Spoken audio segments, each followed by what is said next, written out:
Abu Salaiman, hvorfor står du her i dag og deler folder ud? Jeg står her udelukkende, fordi at jeg er blevet sendt herover af min leder. Jeg er på patrulje her i Tingbjerg, og vi har andre muslimer rundt omkring, som kontrollerer, at muslimerne ikke stemmer i dag. Hvorfor skal de ikke stemme? Fordi vi mener, at Gud er den eneste lovgiver, og ikke 179 lovgiver. Vi mener, at Allah han siger, at lovgivningen tilhører ham alene, og ikke menneske og menneskeskabt lovgivning. Så du vil lave sådan en sharia-zone her i Tingbjerg? Her, i første omgang her i Tingbjerg, og så tænker vi at fortsætte videre på Nørrebro, der hvor muslimerne er i første omgang, og så ekspandere territoriet. Hvad betyder det i praksis, at I laver sådan en zone herude i Tingbjerg? Det betyder, at grunden til, at vi starter her i Tingbjerg, det er fordi, at der er en del indbrud herovre, der er en del hærværk og kriminalitet herovre, og vi har fået henvendelser fra de muslimske borgere her, at de føler sig utrygge, og at politiet og retssamfundet i Danmark ikke kan gøre noget for dem. Derfor vil de gerne have noget, som de har mere tillid til, og det er muslimer, som holder fast i Koran og Sunnah. Og det, ja.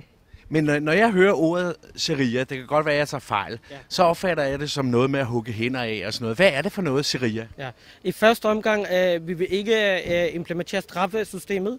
Det vil vi ikke gøre i første omgang. I første omgang, der vil være ligesom, hvad kan man kalde, hvor vi vil patruljere rundt og tage fat i folk, der drikker og alle de her ting, og forbyde de her ting, der er forbudt i islam. Det er det, vi vil gøre i første omgang.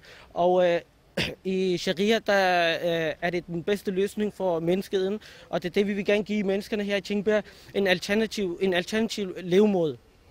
Tror du, at det kan sprede sig, sharia, sådan over hele Danmark? Tror du det? Det er sådan, at sharia skal spredes. Fordi Gud han siger, at hans religion den skal være dominans. Den skal dominere over alt andet styresystem. Det er derfor sharia den skal spredes. Vi har folk i Odense, vi har folk i Aarhus, vi har folk rundt omkring i København, og vi ved, at den vil spredes. I første omgang tager vi Tingbjerg, og derfor vil vi ekspandere til andre muslimske boliger.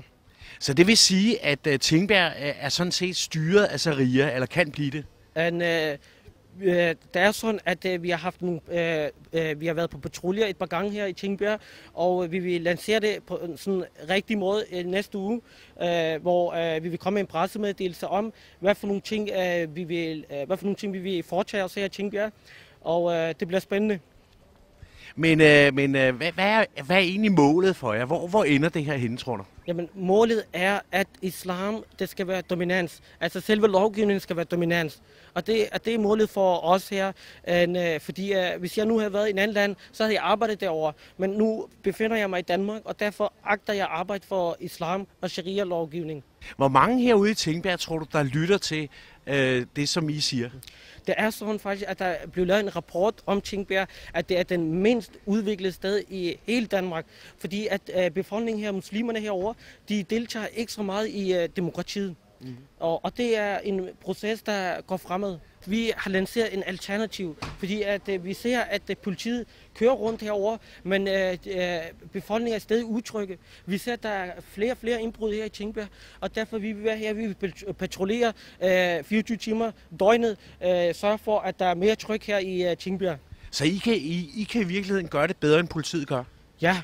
Og det er sådan, at muslimerne her, de har forkastet det danske retssystem, og de vil gerne have noget alternativ, noget de har mere tiltro til. Og det er igen islam. Det er fordi, vi lovgiver ikke. Vi er bare den udøvende. Vi udøver disse lovgivninger, som Gud allerede har sat til os. Det er nogle galninge for mig at se, fordi de sætter sig uden for vores samfund ved at snakke om, at man ikke skal stemme, og ved at der skal oprettes, jeg hørte også, der skulle oprettes sharia-domstole, hvis ikke man allerede havde oprettet det i Tingbjerg. Altså de der parallelle retssamfund, der går uden om det danske. Men kan I gøre noget konkret? Altså hvis nu det her bliver et sharia-område, hvordan kommer det så til at se ud her? Jamen, det vi er nødt til at gøre, det er jo at fortsætte den udvikling, der er sat i gang med at lave anti-ghetto-planer. Altså, at der kommer en vej igennem Tingbjerg, at det bliver et mere åbent område, og at vi får en bedre beboersammensætning. Ikke forstået på den måde, at de beboere, der er her, ikke er gode borgere. Det er de selvfølgelig. Men når der kommer nye borgere til, så er det vigtigt, at det bliver nogle mere ressourcestærke, der kan bekæmpe de her desværre ghetto-problemer, man ser i Tingbjerg, hvor for mange står uden for arbejdsmarkedet. Vi skal have flere ind på arbejdsmarkedet, også de ikke-vestlige indvandrere, for der er jo heldigvis mange, der gerne vil, og der er mange, der er kommet i arbejde, men der skal endnu mere til. De har jo mulighed for at ytre sig her Der er ikke nogen, der stopper dem, og jeg tror, og jeg har også set eksempler på, at der er nogen, der er blevet påvirket. Og derfor synes jeg, at man skal gøre en større indsats, kontakte de folk, der er egnet til at komme ud og få sat en stopper for dem.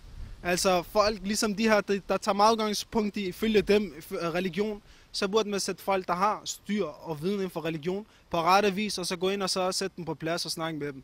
Altså der selv er kyndige for det her område, det gør man inden for enhver videnskab.